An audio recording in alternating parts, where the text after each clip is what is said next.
Comienzas una dieta con toda la motivación del mundo, logras bajar alguito, pero después el hambre aumenta, los antojos aparecen y parece que tu proceso comienza a detenerse. Muchas personas creen que ocurre por falta de disciplina o fuerza de voluntad, pero la realidad es mucho más interesante. Dentro de tu cerebro existe una pequeña estructura llamada hipotálamo, que juega un papel fundamental en la regulación del hambre, la saciedad, los antojos y el gasto energético. Y aunque su trabajo es ayudarte a sobrevivir, en el mundo moderno muchas veces parece estar trabajando en tu contra, sobre todo cuando intentas perder grasa corporal y comienza a existir esa restricción calórica en tu alimentación. Así que no siendo más, bienvenidos a un nuevo videillo en mi canal. Yo soy Paula Suárez y hoy vamos a analizar qué dice la ciencia sobre este sistema, cuáles son sus principales dificultades y qué estrategias sobre todo pueden ayudarte a trabajar con tu fisiología en lugar de luchar contra ella. Así que no siendo más, papel y lápiz y vámonos al ruedo. Bien, nos sentamos por aquí porque habemos tertulia. Como te venía diciendo, el hipotálamo es el centro de control del apetito. Es una pequeña región cerebral encargada de coordinar señales relacionadas con hambre, saciedad, temperatura corporal, hormonas, balance energético. Y la importancia de esta estructura se conoce hace décadas, gracias a estudios clásicos en animales. De hecho, en experimentos realizados en ratas, los investigadores encontraron que lesiones en ciertas zonas del hipotálamo provocan hiperfagia extrema, mientras que daños en otras regiones lo que generaba era pérdida del apetito e incluso inanición. Estos hallazgos lo que ayudaron fue a encontrar centros cerebrales relacionados con el hambre y la saciedad. El problema es que este sistema evolucionó hace cientos de miles de años. Han pasado 84 años.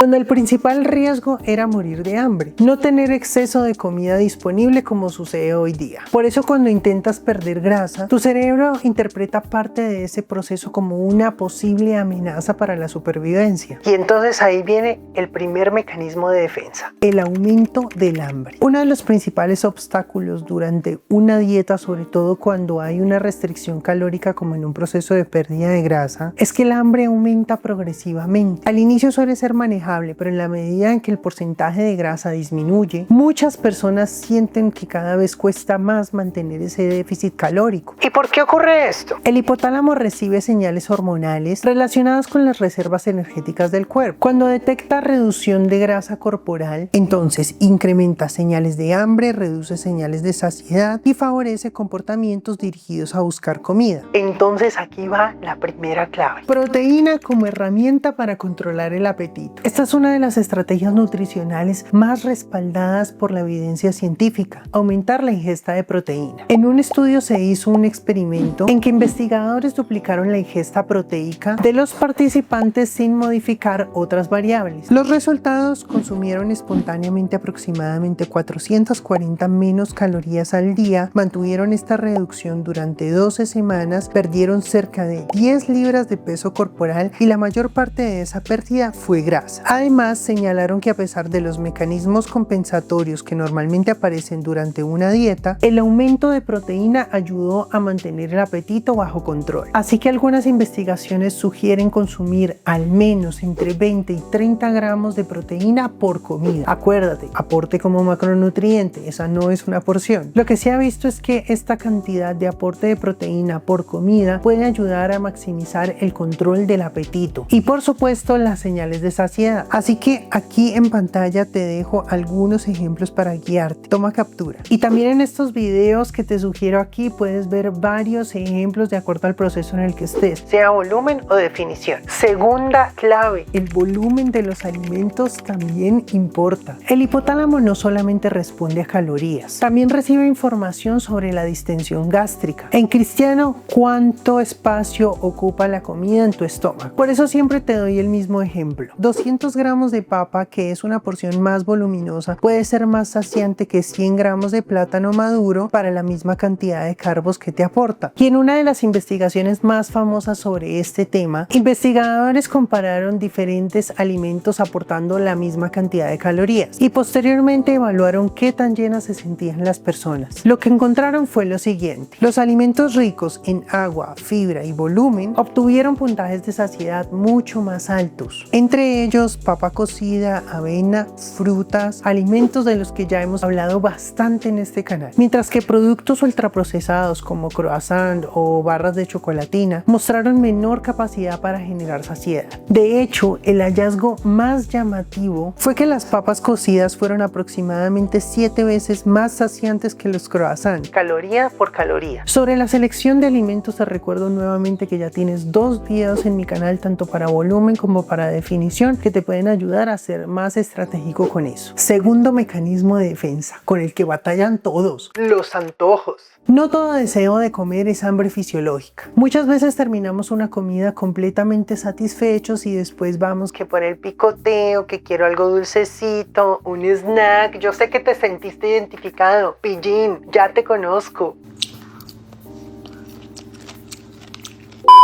Eso es lo que conocemos como alimentación guiada por señales ambientales o hedónica. De hecho, dato curioso, en un estudio las personas consumieron casi el doble de dulces cuando estaban visibles en un recipiente transparente, a diferencia que cuando estaban en un envase más opaco en un lugar más alejado. Entonces, una estrategia sencilla para esto es modificar el entorno. No comprar alimentos desencadenantes que sabes que no vas a poder controlar si los tienes disponibles en casa. Segundo, mantenerlos pues fuera de vista si no hay otra alternativa. Si me dices que yo vivo con mis hermanos, con mi esposo, que a él le gusta picotear, que él no es fit, y entonces sí o sí en la compra del mes hay que llevar eso. Manténlos fuera de tu vista.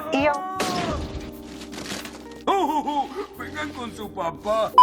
Y aumenta la dificultad para acceder a ellos, es decir, ponlos bien al fondo en la cocina donde te toque mover cielo y tierra para poderlos alcanzar, manténlos en otro piso o trabaja tú en un piso diferente. Pequeños cambios que pueden ser muy significativos en el ambiente pueden reducir esos deseos impulsivos de picotear ese tipo de cosas. No la necesito. ¡La necesito!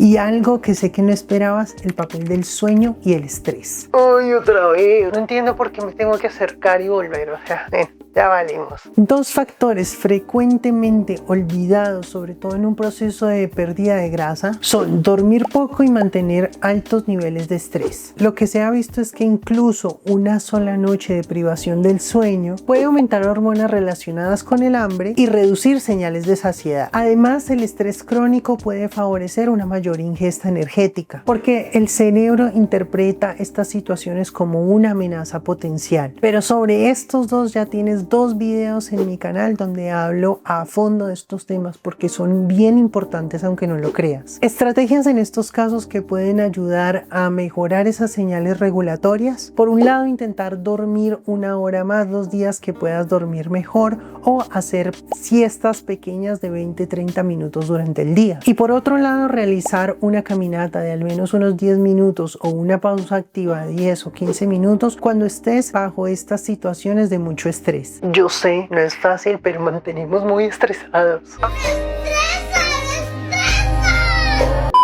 Ahora vamos con el tercer mecanismo de defensa, la adaptación metabólica. Cuando pierdes grasa, el cuerpo no solamente aumenta el hambre, también intenta gastar menos energía. Nuestro cuerpo no es bobo, carajo. Esto se conoce como adaptación metabólica. Te mueves menos, te sientas más, reduces actividad espontánea, gastas menos calorías sin darte cuenta. Una gran parte del gasto energético diario proviene del llamado NEAT, es decir, caminar, estar de pie, gesticular, cambiar de postura, mover durante el día en actividades que no sean estructuradamente ejercicio o nuestra rutina de entrenamiento. Cuidado este dato. El NEAT puede variar hasta 2000 calorías diarias entre 2 personas con el mismo tamaño corporal. Este dato ayuda a explicar por qué ciertas personas tienen mayor facilidad para mantenerse delgadas o con porcentajes de grasa bajos con mayor facilidad. Ya entiendo todo, me muevo demasiado. Mientras que otras presentan más dificultad.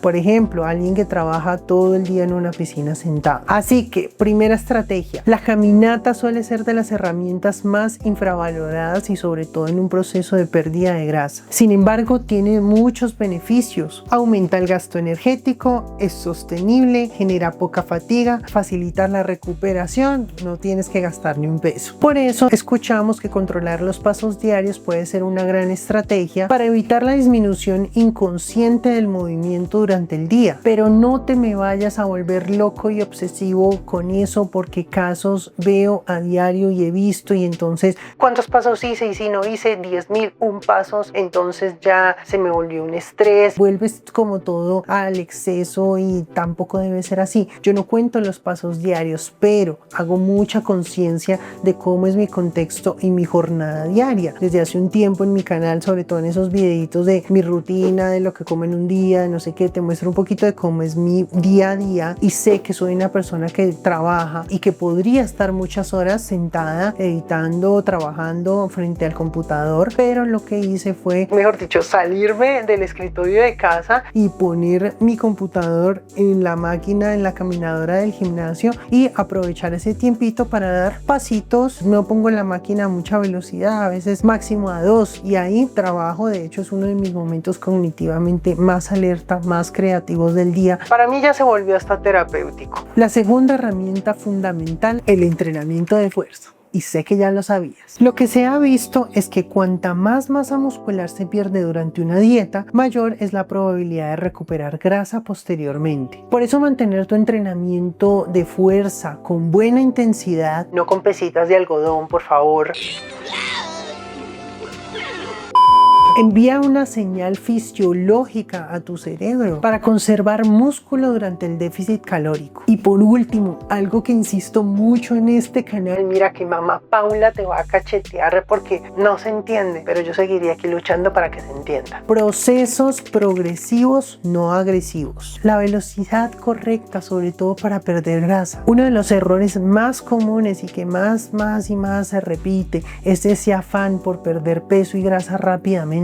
Tu cuerpo no es bobo, ya lo he dicho 30.000 veces, y cuando él percibe que estás pasando por un déficit muy excesivo y comienza a ser prolongado, lo comienza a percibir como una emergencia. Entonces ahí es cuando aumenta el hambre, aumentan los antojos, se reduce el gasto energético y es más difícil mantener tus resultados. Así que busca una pérdida semanal de aproximadamente 0.2 a 0.7 kilogramos por semana. Esto ya lo explicado en varios videos sobre pérdida de grasa en mi canal que te recomiendo revisar. La mayoría de personas no fracasan en sus procesos por falta de voluntad. Fracasan porque están luchando frente a mecanismos biológicos diseñados para proteger reservas energéticas. Pero como ya lo vimos, la clave no es pelear contra tu biología. La clave es entenderla y utilizarla a nuestro favor. Así que Sé estratégico. no siendo más, cuéntame si tenías claros estos datos, y ya ahora viendo el panorama así, que no es un drama, sino simplemente ser estratégico cuando van apareciendo estos factores conforme avanzamos en el proceso, y saber cómo manejarlos y lidiar con esas situaciones. Cuéntame tu experiencia en comentarios, déjame tu like, suscríbete, cuéntame qué más te inquieta de este proceso de pérdida de grasa, y bueno, no siendo más, nos vemos en una próxima. Y que Paula, definitivamente no puedo con nada solito, necesito que me ayudes con mi nutrición, mi entrenamiento. Ya sabes que toda la información sobre mis planes la tienes en la descripción de este video, también con mis productos, que mis hojuelas naturales, que mis cremas de arroz, que mis suplementos, todo aquí. Ahora sí, chao.